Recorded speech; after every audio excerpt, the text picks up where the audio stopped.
कह रहे थे कि हम शुचिता की राजनीति करेंगे, समाज के में जो सबसे अंतिम श्रेणी पर बैठा हुआ व्यक्ति है उसके कल्याण की चिंता पहले करेंगे, अपने कल्याण की चिंता बाद में करेंगे।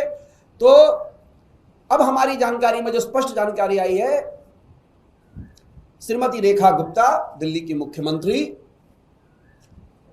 अब उनको 2 बंगले अलॉट किए गए हैं और 2 बंगले जो अलॉट किए गए हैं उसके अंदर जो बंगले का एड्रेस है 1/8 और 2/8 राजनिवास मार्ग पर। एक बंगले में 15 कमरे हैं, 2 बंगले में 30 कमरे हैं। रेनोवेशन के ऑर्डर दिए जा चुके हैं।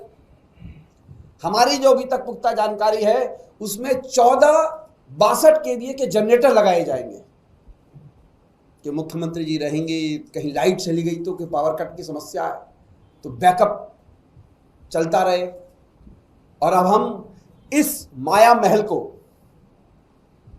यह सुनिश्चित करेंगे कि 30 कमरों में कितने एयर कंडीशन लगेंगे, किस प्रकार की कारपेटिंग होगी, किस प्रकार से रेनोवेशन कराया जाएगा।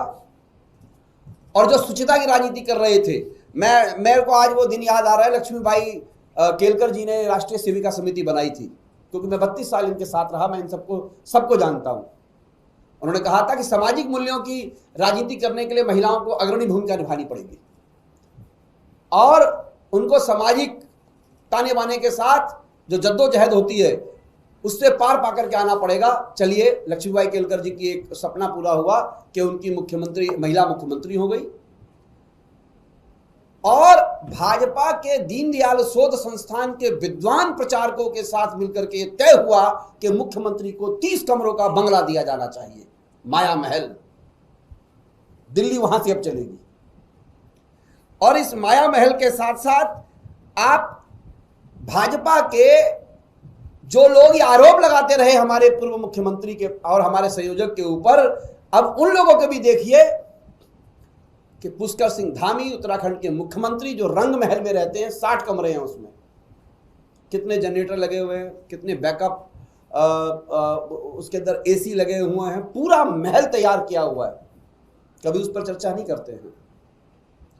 भोपाल के अंदर ऐश्वर्या महल तैयार किया गया है, वहां के मुख्यमंत्री वहां पर रहते हैं। इनके मुख्यमंत्री ऐश्वर्या महल में रहेंगे, रंग महल में रहेंगे। अब दिल्ली की मुख्यमंत्री माया महल में रहेंगी, वहां से शासन और सत्ता चलेगी।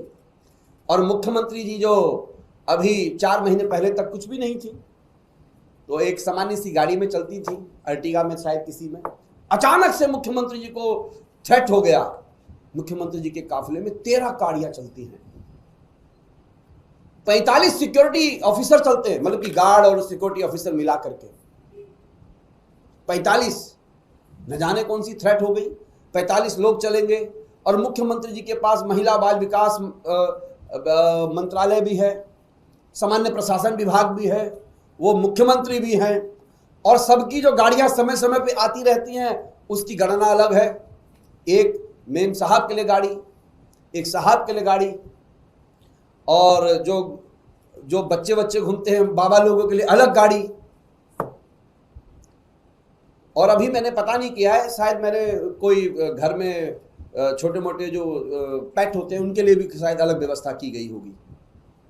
लेकिन जिस प्रकार से ये लोग शुचिता की राजनीति करने की बात कर रहे थे, उस शुचिता की राजनीति में 13 गाड़ियों के काफिले में, और महंगी महंगी गाड़ियां जो भी हो सकती होंगी, जो सरकार की होती होंगी, वो चलती हैं। 45 सिक्योरिटी के ऑफिसर चलते हैं, पूरा ट्रैफिक रूट को फॉलो करने की जो प्रक्रिया में अलग से मैन पावर लगती है वो चलता है।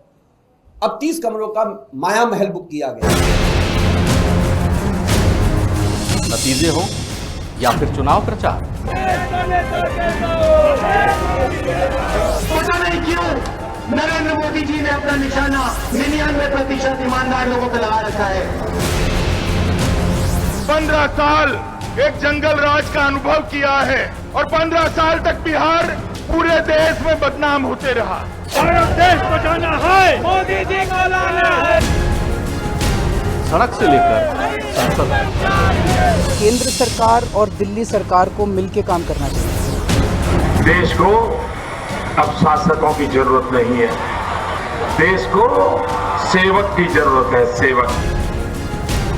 दुनिया की हर खबर, लोग कहते हैं कि आपने कांग्रेस पार्टी से समझौता कर लिया।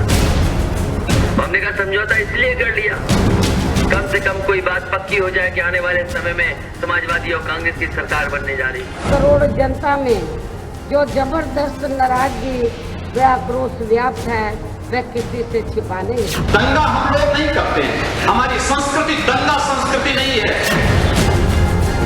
अब आपके मोबाइल पर लॉग ऑन करें A2Z News.com।